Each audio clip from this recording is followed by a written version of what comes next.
Hi, I'm Pete Shau. You may know me from the RTO Show Podcast, but today I'm doing something a little bit different. APRO and Wow Brands have launched a special project to bring the story of our industry to life like never before. They've asked me to sit down with some of the true legends of rent-to-own, capturing their stories, their impact, and their vision for the future. And now, I get to share those conversations with you straight from the legends themselves.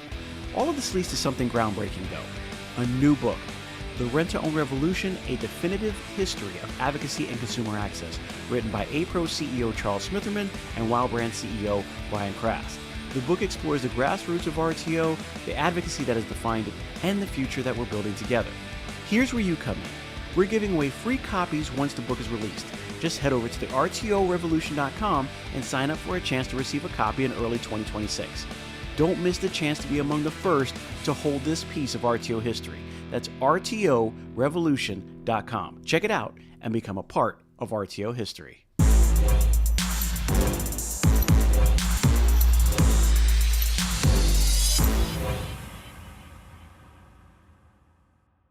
Hello and welcome to the RTO Show. I'm your host, Pete Shau, and today I am talking to the man, John Blair. He is one of the legends in our Legends series, and I think when I say this, he's one of the top dogs on the Legends series. He's been there, done that, and he's done it for quite a while. With a history like that, John, I'm going to let you explain it. What a time to talk about. John Blair, how you doing today? How's everything going? I'm doing great, man. Doing really good. Yeah, first of all, like Pete, I really want to say, to all the people out there in the rent-to-own industry, I really miss you guys.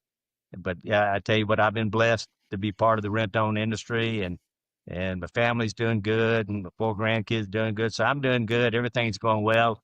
I really miss it, but then again, I've got a lot going on right now too. But I appreciate, I want to shout out to the TRIB Group members and say how much I appreciated them for the last 14 years, and especially Dennis Shields for being such a great friend, and the majority of the people on the board of TRIB and the TRIB members alone that are still there and still doing well. I really appreciate it, and I just want to say thank you so much for all that you've done for me and my family. Well, I know that they appreciate all the work that you've done in your years that you were around, a lot of guidance that you gave.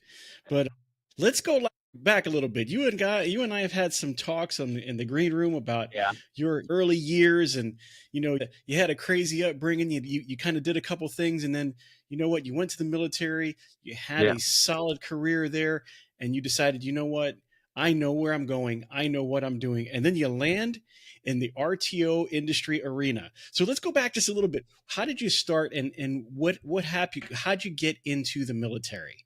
Well, my father died when I was 16. He was a retired officer in the Army. They both buried out at Fort Benning, Georgia, and my parents are. And he died when I was 16. I was a junior in high school, and I really just had no guidance, and my life wasn't going anywhere. I tried a couple of years of college part-time and working. I had to work, that was the only way I'd get by. But when you're out there and single, and to make a long story short, I got in a little bit of trouble. And I just, caused my mother a lot of burden. And I just said, I left work one afternoon and drove by the recruiting depot, and I just stopped there in front and said, and I had a really pretty good job, and and I said, I just walked in and say, I'd like to join the Marine Corps, and that was history, in '66. I knew I was going to go to Vietnam. I was a grunt, a rifleman, and everything, and so I spent my first 10 months in Jacksonville, Florida, at the Naval Air Station there, and then they shipped me off to Vietnam in late October '67 to all of '68. And I came back and was a DI at Parris Island. Then I worked as a platoon sergeant up in Washington, D.C., which I love. So if it hadn't been for the Vietnam War, I know I'd have still stayed in. But it gave me purpose in life, loyalty, dedication, and it turned my life around. I think every young man, if they're not having anything to do right now, and they don't know what decision they're going to make, and they don't want to live with their parents, they just should go into service. It's a great eye opener. You get to meet a lot of different people, see a lot of different things. So I'm very pleased that I joined the Marine Corps. I have no doubt in my mind about that. I want to say first and foremost, thank you for your service. I know that, we hadn't talked about that too much in the previous conversations, but let me say that. Thank you for your service and what you've done for the country. Yeah, I was asked, we got all the services celebrating 250 years, and I did a lot of speaking engagements, and so I'm the keynote speaker for the Marine Corps Ball this year here in Atlanta area. So I'm really pleased about that. All But right. Well, congratulations. yeah, it's quite an honor. I've been working on the speech for a long time. I keep it kind of light. Got to keep it 20 minutes too. So, but I do that and certain things like that. I do it in memorial centers and national cemeteries, stuff like that. So I enjoy doing stuff like that, working with veterans and talking about my career and so on. But after I got back from the Marine Corps, I had to rent furniture. So I went to Roy Hill Furniture Rental, rented some furniture.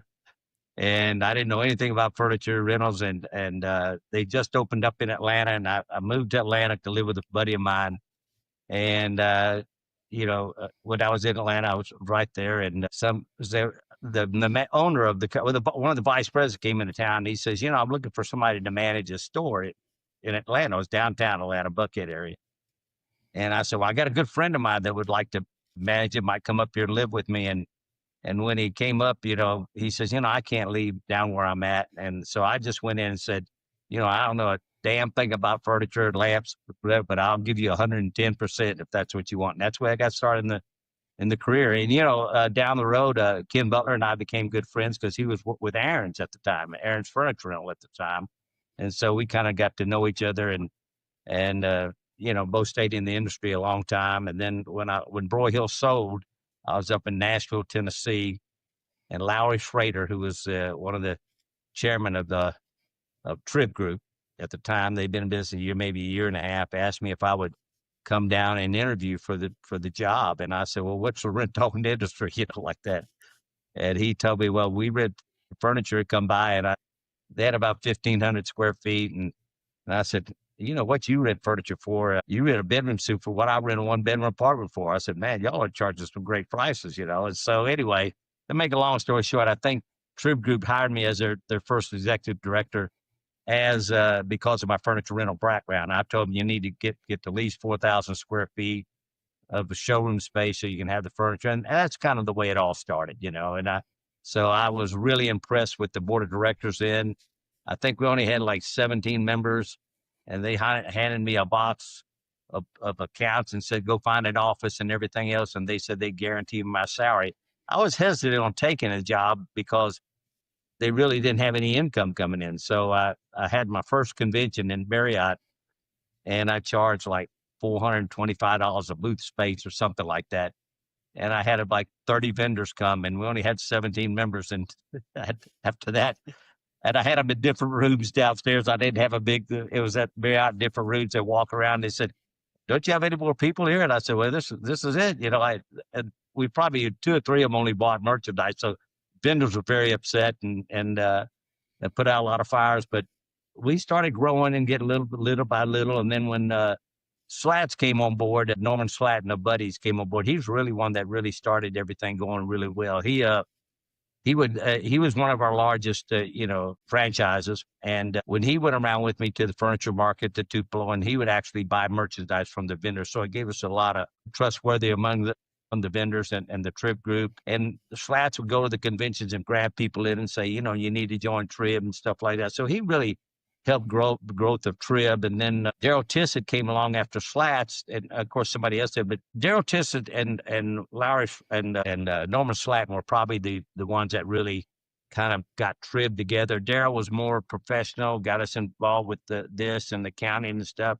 Cynthia Baber was one. The Babers, she was there. Just to name a few that are still around that helped her a lot. And so we started growing then, we started getting bigger and bigger and bigger, and our conventions got bigger and TRIB became a name to be dealt with out there, so that was part of the industry that I love. Plus the camaraderie with the guys was just amazing. I think some of the biggest success of TRIB we'd have what we call our meetings of the minds. At the time we started, we would basically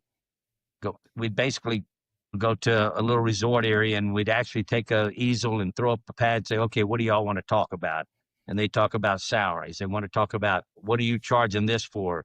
do I have to do this legally? Well, so the gathering information really built the TRIB Group, because people would gladly, they would call me and say, John, do you know any of the members that have done this or done that? And I say, yes, I do, and I'd say, oh, here's one. They'd say, and they're saving money legal wise. Say, you don't have to do that. You have to do this. So the camaraderie was there, and it just really grew. When Slats came on board, I call him Slats, Norman Slats, it's buddies. He said, what can I do for you? When I was executive director, and the main thing I wanted to do was have committees for furniture, appliance, electronics, and service, because I was making the decisions at the time on who we would be a vendor and who would not be a vendor. And a lot of vendors some of the vendors, not a lot, would say, why aren't you taking a mine or whatever? So once we made one of the board members chairman of one of the furniture committees or one of the appliance committees, and maybe had 2 members to serve on the committee, which is like 4 of us, the decisions were made as a group. So if a vendor got turned down, it wasn't because John Blair turned it down, it's because the committee turned down because the program was not good enough.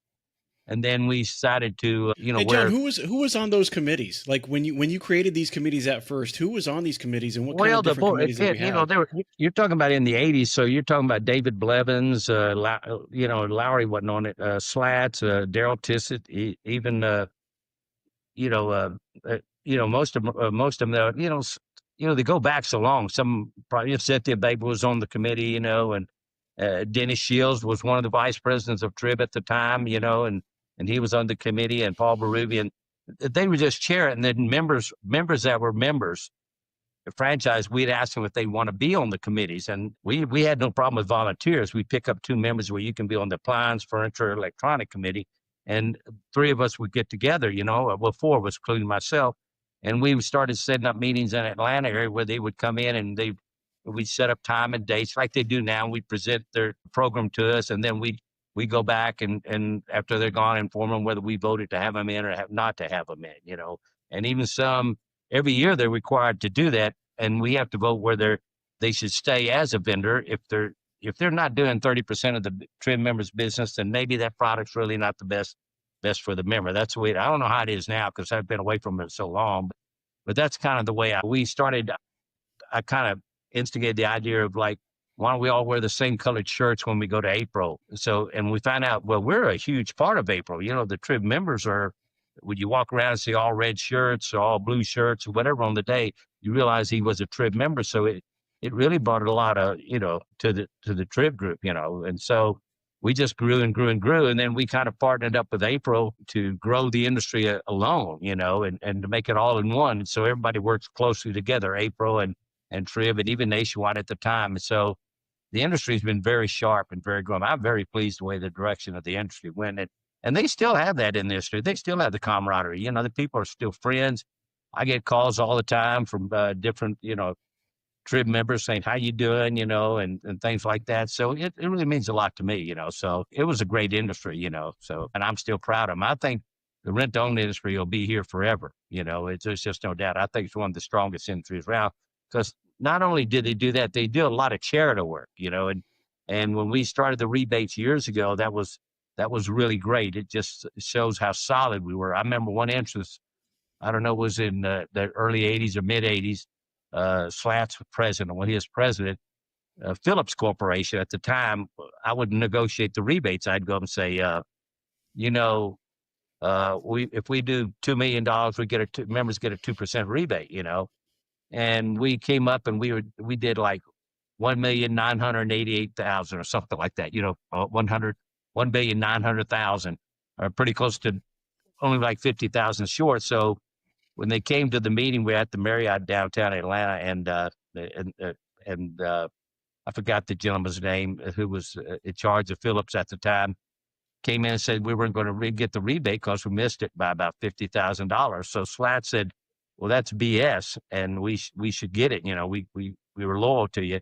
And so he said, we got together and we said, we're just going to bypass that booth when all the members would not order from Phillips. And so we walked around the show, and Phillips, the salesmen, are standing there at a big booth, and they finally called me and said, why aren't anybody stopping by and buying from Phillips? Well, we felt we did a hell of a job. We did a lot a lot of members switched to you, and we thought, that we deserved that 2% rebate, and we just felt that if you weren't willing to for less than $50,000 to meet the quota to give us a 2% rebate. We just didn't feel it's worth buying your product anymore, like that. And all of a sudden they came back and said, we'll go ahead and give it to you. Give us a really good deal, had some specials and everything. So that just shows you the solidarity of the TRIB Group and the members at the time. That really, really meant a lot. And I think that really made an impression on the other vendors that were at the show when they found out, well, they're just bypassing Phillips. We're buying from Zenith, we're buying from RCA, but we're not buying from Phillips, at the time. So that was a proud moment to me with TRIB Group. Whose idea was it to come up with where did the idea come from to get rebates from the vendors in order to entice some of the dealers to buy from them? Gosh, I don't know. We did it as a board. The TRIB board members came up with it. I don't know who came up with it. It was Slats or one of the board members brought it up. I can't remember, but it was brought up at a board meeting that if we could do this volume of business, that we should get it. Of course, we knew at the time, you could tell at the time that if we did something like that, we knew we'd have to really work hard on the pricing because they were going to increase the pricing 2% when they hand us a new pricing to cover the rebates that we possibly would get to them. You know what I'm saying? I mean, the funny story was we had I forgot what company it was at the time. There's a company out in I think it was Bestway at the time. And Gary Jones was the buyer for Bestway. That's what it was. And Gary Jones was the buyer. And Gary Jones says, I'm going to join TRIB, but I'm not joining until the first of the year. And I said, well, who you do a lot of business with? And they said, we do a lot of business with Ashley. We really do, a couple $1 million with Ashley. I said, oh, okay, good. So I put that in my book. So when we went out to visit Ashley and talked about the program, they said, well, if you do $4 million, we'll give you a 3% rebate or something like that. I can't remember what it was. So I kept in mind, well, okay, what if we can do $5 million? Will you give us a 4% rebate? They said, yeah, we'll do that if you can do $5 million, because we might only been doing $2 billion that year, the year before. But I knew when Gary Jones came on that I was going to actually get another $2 billion, so we were going to get a 4% rebate. So I remember going to High Point, and Ron Walnick said, I need the things that, John, you need to come see Ron Walnick at the Ashley building, at the Ashley's office in High Point. So I went down to sitting there with Ron Walnick, and I'm sitting there, and he says, and he's got his president there, and he says, he pulls his chair around his desk, he sits front and says, we don't give rebates, like that, and I said, what do you mean you don't give rebates? He says, you're going to do $5 million this year, and we're going to have to give 4% rebate. That's a lot of money and we just don't do that, and I said, well, you signed a contract to do this. What do you mean I signed a contract? His president signed I had the contract where I pulled it out and said, you signed the contract here. I'm going to have to show this to the board of directors because we're going to reach, you want to know it's 4% rebate. And he says, can I make a copy? They said, absolutely. And I gave him the copy and I put mine back in there and I went back to the board and first thing you know, we got a call, we'll honor it. That's the way Ashley is. They will honor that. But it's kind of something that I used at the time when I was a director of TRIB. I just knew Gary was coming in with $2 million. Well, we're going to make 4%, so I'll work out a better deal. But we negotiated as there'd always be, when I'd go to High Point or go to Tupelo, Mississippi, there was always like Slats or one of the president would always go with me and a couple of other board of directors would always go there. We'd go to CES and they'd all go together and we'd go around together and work as a team, which really brought a lot to TRIB Group then. Just terrific industry. So that's kind of when we got started. As you're going through TRIB and you're growing TRIB, how well did TRIB grow in those 14 years that you were executive director? Well, when I left them, when I started, we only had 17 members and maybe 115 stores or something like that. So you can imagine, and those are, and the majority of the stores had Slats had it, and then we had another company that came on board that was a big franchise deal. I can't remember the name of it, but no longer in business. They had 50, and that really brought it to us. But I don't even know what it is right now. I have no idea what TRIB is right now. It's just a great industry, and to me, I think I can't see why one dealer would not be a member of the TRIB Group. I really can't. I can't see why they wouldn't be. I mean, it's not that much to join, and you get your money back immediately on one vendor, one program or one product. You can get if you purchase it, the majority purchase, you get your money back. But I think the real value of TRIB is that the camaraderie, being able to say, negotiate with other members on certain things, or talk about with feel freely, like I could feel free to call Pete. Pete, you've been doing this for years. I've got this problem. What do you think you did? What are you paying for this, or what are you paying for that? I remember when the pricing really got tough, I went around to Walmart and to Walmart and Kmart and all those stores, and the furniture stores. And I would go around with the yellow pad and I'd write down some of the numbers that we'd done and see what they're offering retail. And I'd put it up on a big board. And so when the board members come in for a vendor meeting, I could see what the pricing is compared. Then we kind of had an idea what we're going to do then. But it's just a great organization. There's just so many positives about the TRIB Group. And plus, with the way APRO has come together with TRIB, even makes it much more nicer. At the time when I was going through that, there was a little ill feelings between TRIB and APRO. At one time, APRO flew into Atlanta to think about purchasing TRIB, and this was in the early. Slats was president then. I remember that because he was president at the time, and Daryl was on the board, and they had a lot to say so about it, and it was at the airport. And we, of course, the members voted it down because APRO wanted to knew that we were getting these rebates and it could help finance them. But they support everybody, so it's just, things have really changed in the long run, especially with technology. I remember we had a guy from Slats or Daryl recommended come in and set up our computers in the office and redo everything and put all these ways we could assess whatever we were doing, what each member was paying. It meant a lot to us at that time. So technology really helped the growth of TRIB also. When you're talking about those time frames, because you're talking about the 14 years and the changeover, what do you think as it is now? How do you feel the relationship is between TRIB and APRO now that it's kind of progressed from that point on to now? Hey everyone, it's Pete Shau here from the RTO Show Podcast, and I want to tell you about a company that's making a real difference in the rent-to-own space, Wow Brands. I've seen firsthand how they approach marketing, and let me tell you, it's not just about ads. Wow Brands builds complete digital ecosystems designed specifically for the rent-to-own industry. Their e-commerce and lead generation strategies are built to bring in qualified leads. And did I mention that they are actively working with the rent-to-own industry while also being members of APRO and TRIB? Listen, these folks are passionate problem solvers. They don't just slap something together. They design, build, and scale the kind of digital retail tools your business needs and your customers actually want. So if you're serious about growing, reach out to Wow Brands at wowbrands.com. I trust them, and I think you will too. I think it's nothing but positive. APRO keeps the industry together because somebody goes up to Washington and takes Charles Smitherman, is very smart, very intelligent. I've known Charles for years, so happy he became APRO CEO. But I think that we need TRIB members need APRO. The industry needs APRO. There's no doubt about it. APRO is there to make sure that we stay in business, and they keep us pretty much informed of what was going on.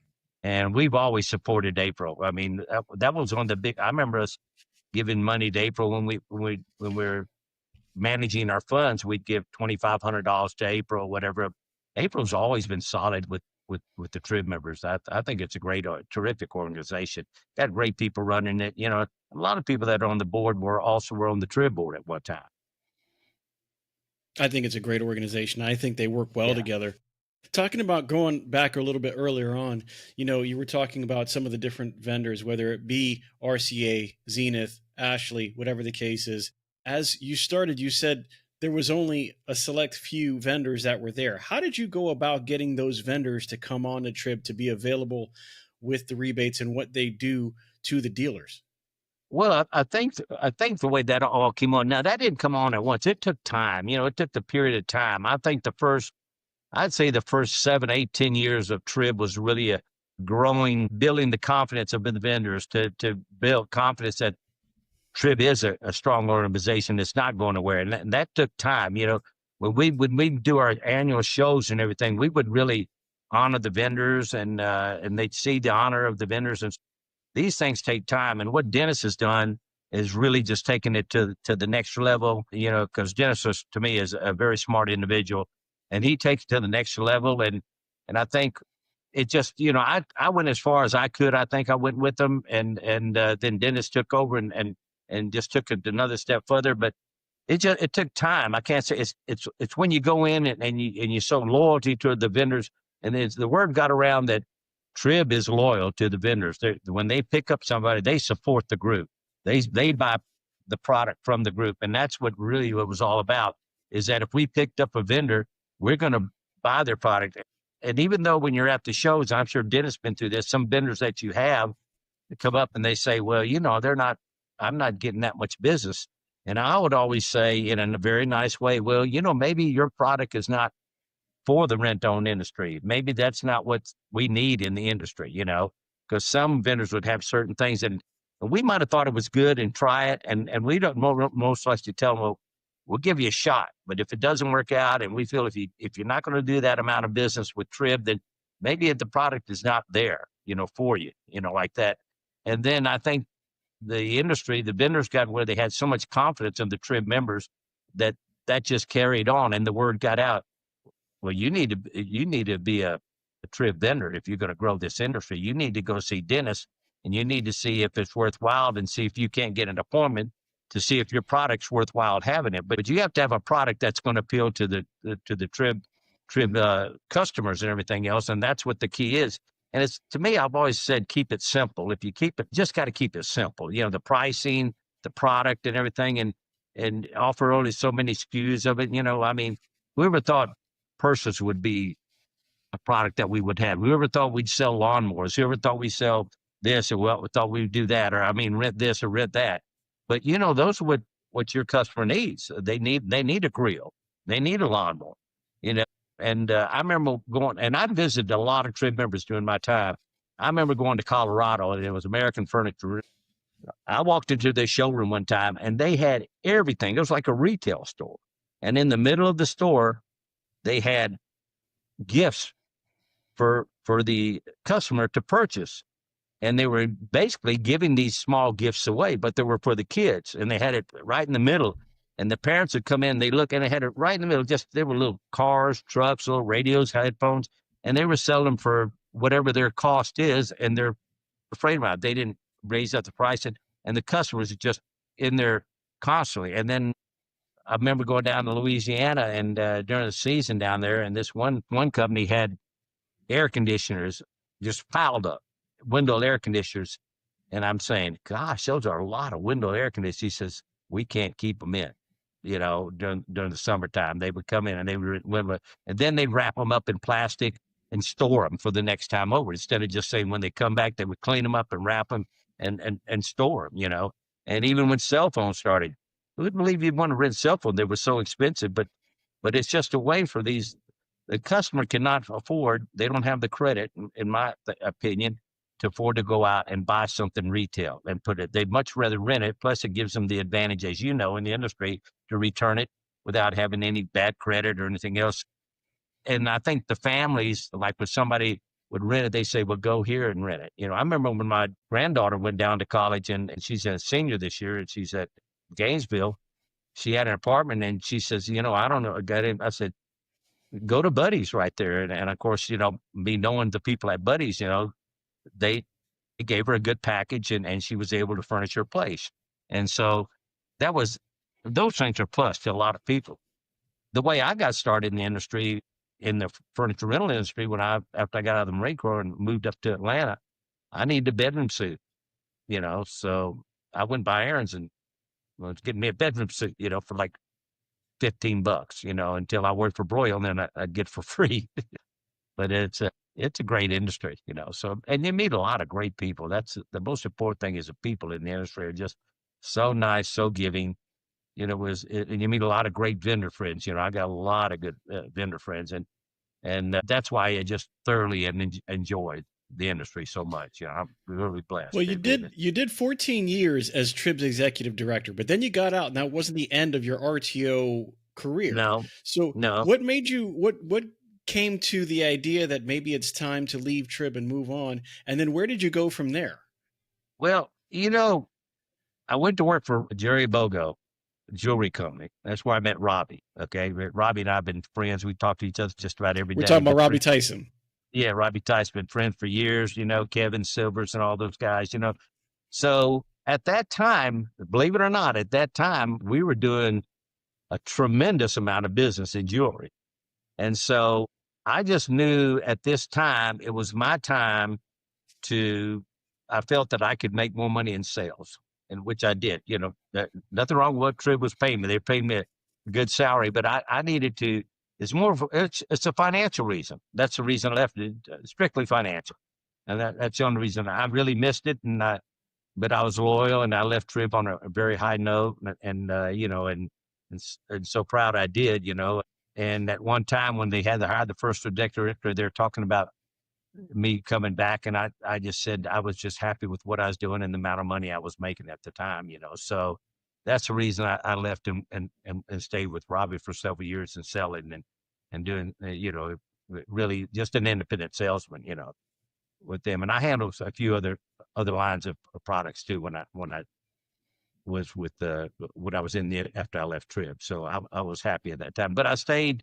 What was joy about it? I stayed with with close camaraderie with all the TRIB members. So it was easy for me to sell because I already had established my relationship with the TRIB members, and a lot of them came on board and purchased from me and helped me increase the business. And that's the way I made money.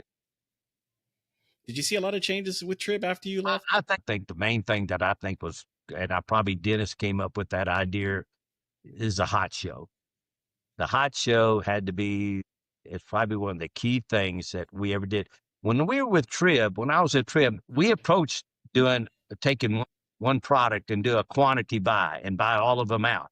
But at that time, you just couldn't get all the members to commit to buy that amount of product. Like say if Ashley came up and said, look, I got these bedroom suits or RCA or Zenith, or somebody came up and said, I've got, or O'Rourke would come up and say, O'Rourke wasn't with me at the time, but O'Rourke come up and say, I've got, 500 stereos or 2,000 stereos I need to move at this price. Could you buy them? I don't think we were at the time where we could actually do that at the time, because the industry was starting to change. When Borg Warner, a lot of people know who Borg Warner is, when they started offering more money to the TRIB dealers, because of their finances, and they started, like for instance, some of the members that I knew, they would say, I only need $100,000. Borg Warner is going to give me $500,000. It was tough trying to pay that revenue back if you're in the store. Instead of taking that money, should have just took 100. And it really damaged some of the TRIB members that had been there for a long time. But very few, not too many that did that. But I think it's put a reality on what was going on and the way that what Borg Warner did. And then they had their own stores and stuff. So they finally went away. But there was just a lot of crazy things going on through that time of the industry. So, talking about changes and talking about things new, what were some of the advancements that you saw happen in the rent-to-own industry in your tenureship over the last few decades of rent-to-own? What were some of the things that you saw came in, changed the industry for the better? But what are some of the other things, and I wouldn't say just product, but as it was coming up, were there any huge changes that happened along with it? I think the biggest thing, wow. Furniture really grew. When I was there, furniture started being a 35% of their business. Furniture really grew. Appliances are always going to be there. Everybody needs appliances, and electronics. When the electronics really started changing, I remember the big boom boxes you put on your shoulder and walk around, and all the bells and whistles and all that came to light. And then all of a sudden that disappeared, and we started getting in, more of a contemporary look in the electronics.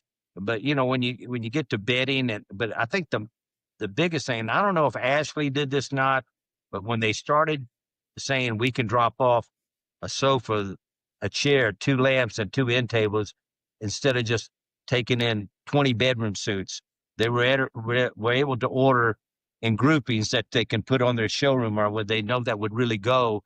And I think that was a big success story on that. And in other words, instead of trying to bring in several different items in one truckload, the groupings really made a lot difference. And Bill French could probably tell you that. He's been there for years now. I'm so proud that he's he's still there and working The well. great Bill French. He's been doing it for years and years. Of course, the big screen TVs and all that stuff that just came on, that TVs were flatter instead of the big heavy TVs that you had. I remember those big tank TVs that we used to rent, and I just said, I don't know who carried them out, but they better have a strong back to carry those TVs out. And so I think that the industry has grown, and technology has really made the difference in the industry. The people on computer, laptops. Okay, if you want to talk about laptops, that's probably one of the biggest things that hit the industry more than anything else with laptop, because you have to have the internet and all that, everything else that was involved with technology. That to me, that was a big. I think technology had to be the biggest part of the growth of everything. And so you said you were the first director of the TRIB Group? Special director. They had I can't even think of his name, but they really, one of the co-founders, I can't remember his name, Larry Schrader was one of them, but this other gentleman was one of them. The name just passes my mind. He was involved with it, and but he was more or less one of the co-founders and the director. But they needed somebody to come in management and set up these shows and somebody to professionally management and my management skills brought that into the industry and talking and doing the programs and setting them up. It was a challenge. It really was a challenge at the time, but it was well worth it because, and I really had no idea about even being, they had me come down to Atlanta and interview along with other people to interview for the job at the time. But when I sat there and was listening to these guys, and there must have been 9 of them there, that were on the board or whatever. We used to have 11 board members or whatever, or 13, but at the time, just listening to their success stories and listening to I was so intrigued about it, And to be honest with you, in the beginning, I'm thinking, if there's some way financially I can get my own rent-to-own store, this is what I need to do, is listen to these guys and then go find where I can get my own rent-to-own store. And I had that opportunity with Borg Warner, and I'm glad I didn't take it, but they came in there one time and offered me like 5 stores out of Macon, Georgia. And I lived up here in Atlanta area. And that was a drive, 2-hour drive with the traffic to go down there. And they said, because of my background, basically with Broyhill, I was a vice president of sales and management. I was a manager. I managed like 27 locations, and had 5 states, Kentucky, Tennessee, Georgia, and Alabama,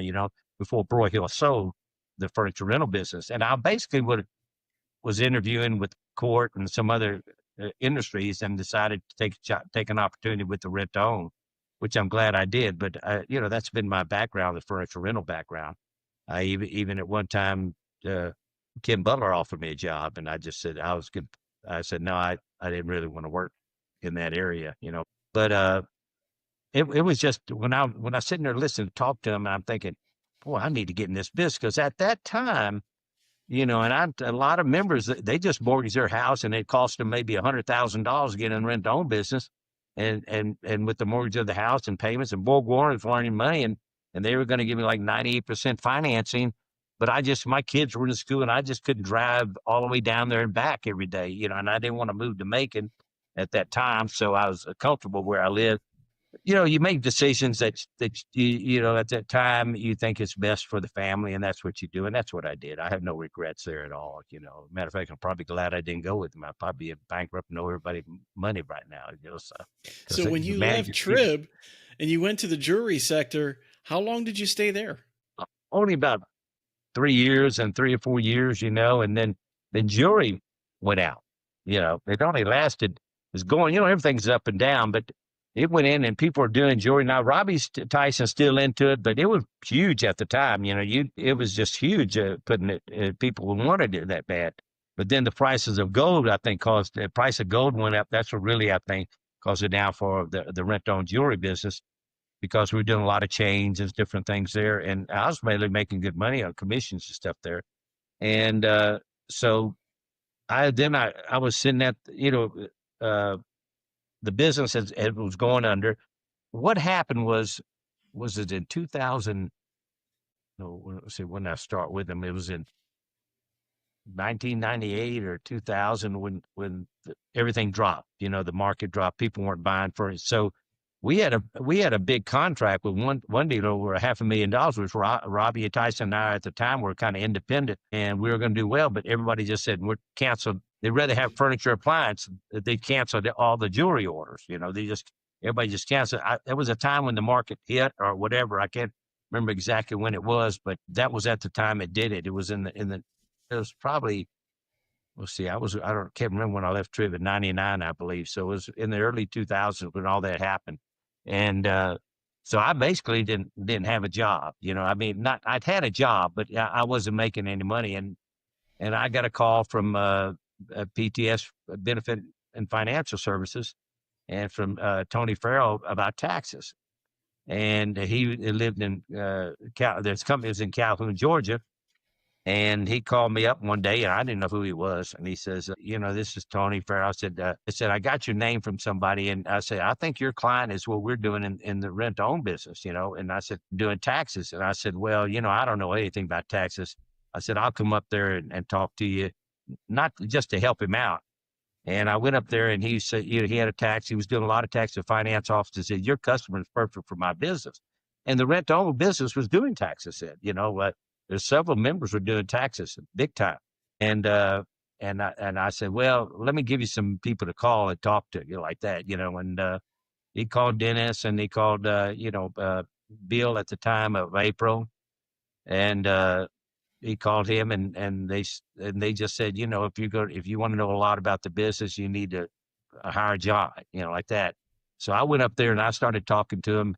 And I said, all right, I'll take a chance. And we worked out a contract and a deal, and I stayed with them. We did really well in the business, did very, very well with the tax business first 2 years. And I ended up staying with him, until he sold his company, his division that I was running at the time. He sold to Benefit Marketing Group, So what role did you play in PTS?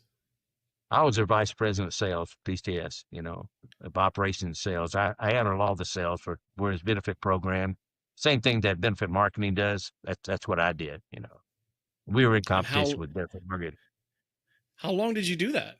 Well, I was with Tony, almost 14 years, I think. I was with him pretty good bit, with him from 2000. I left him in 2022. So I was with him, 2000. 4 or something like that, 2008 or something like that, I can't remember, at that time, and then I had a health problem. A health problem hit me, and that's what I'd probably still be with him, even though he sold, I'd probably still be in the industry. I worked for Benefit Market for about 6 months, but I was really not in very good shape at the time. I had, everything went to crap all of a sudden 1 year, and I had 5 back surgeries, and then the hospital for 37 days. I had a heart attack due to the back surgeries because I was under for 9 hours. They really reconstructed my whole back. I'm really blessed, and I was, on being in recovery for a long time. I had to go to PT for a long time, therapy. I was in therapy in the hospital in therapy for 3 weeks, and so but I'm in great health now. I'm probably in best health I've been in years. That was, and then he sold it, so that's what happened after he sold. And I decided to, Brad Dennison and Susan and all those people are just terrific. They've all been very good, and I wish I'd have stayed with them. But at the time, my health wasn't that good, and I didn't even know. But to be honest, I didn't know if I was going to be here this year or next year because I had some serious problems. But all that's in the past. So.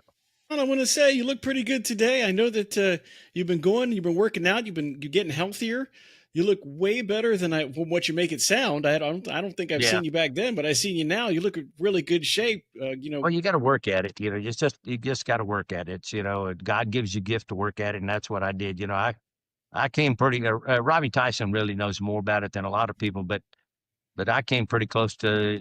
At the time when I was in the hospital in 2022, it was so serious that they actually called my daughter and my grandkids up to Atlanta, and they gave me a 50-50 chance to really make it and stuff. I had my brother come in, my sister come in, but I made it through it, but it turned out to be very blessed and humbled by it. There's no doubt about it. It just kind of puts when you're in that situation. I've always been very positive and very positive about what I do. I tried to treat people like they would treat me.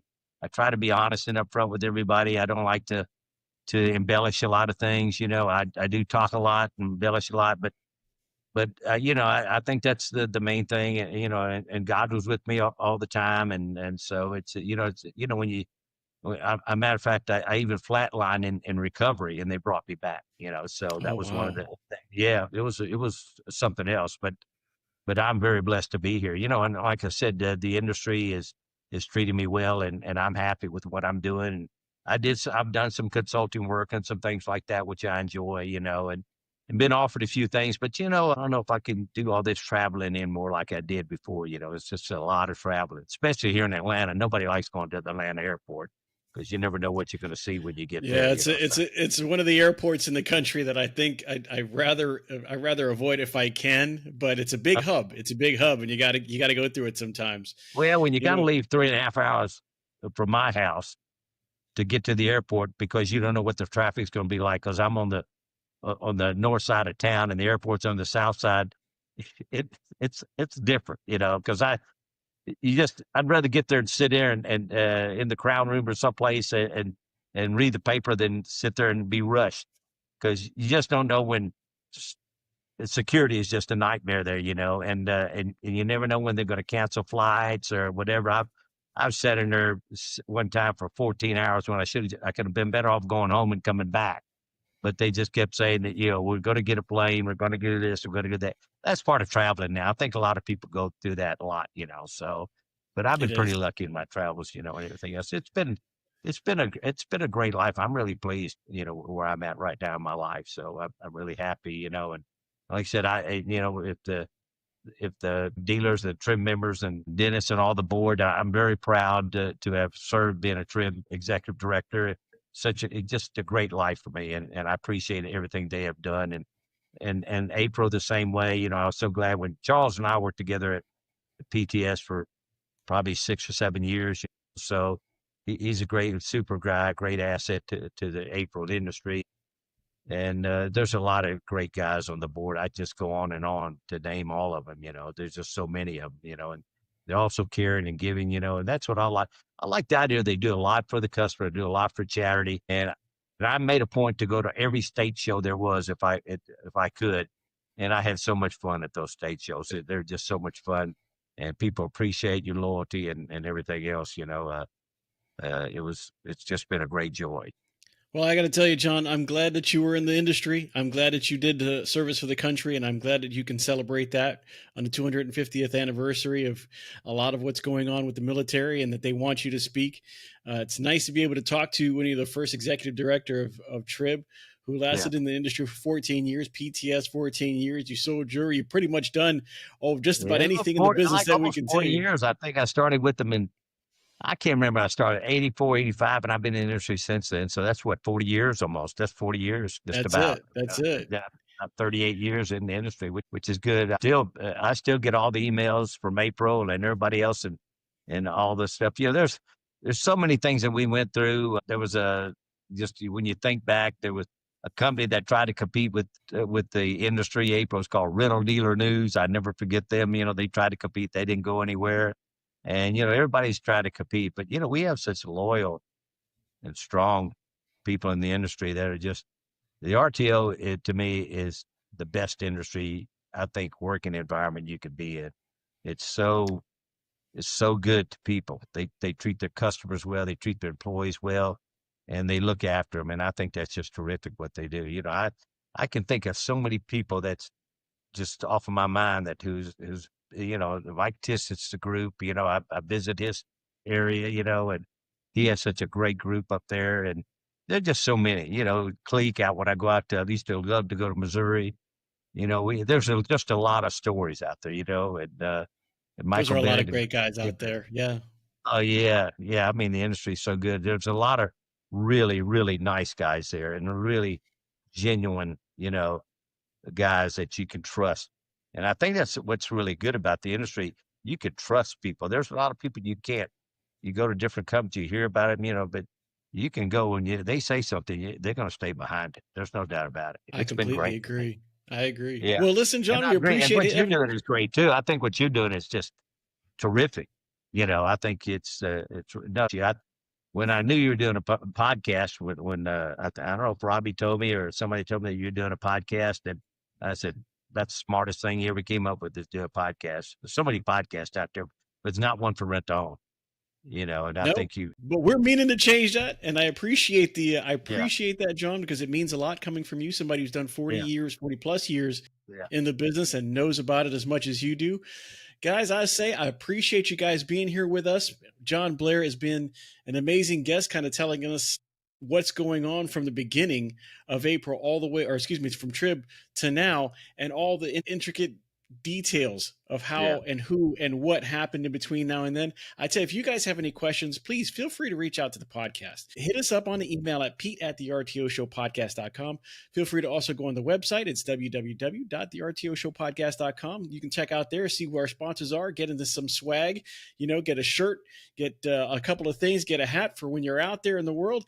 And remember that you can also go on there and see some of the shenanigans I've been able to get into. You see some of our YouTube videos. We do appreciate those. Also, you can hit us up on social media. We have Facebook, Instagram, LinkedIn, YouTube, where you're going to see this. And John, I really appreciate your time. I really appreciate you being here with us. And I appreciate the service that you've given us and our country. And I'm going to tell you guys, as always, get your collections low to get your sales high. Have a great one. That's exactly right.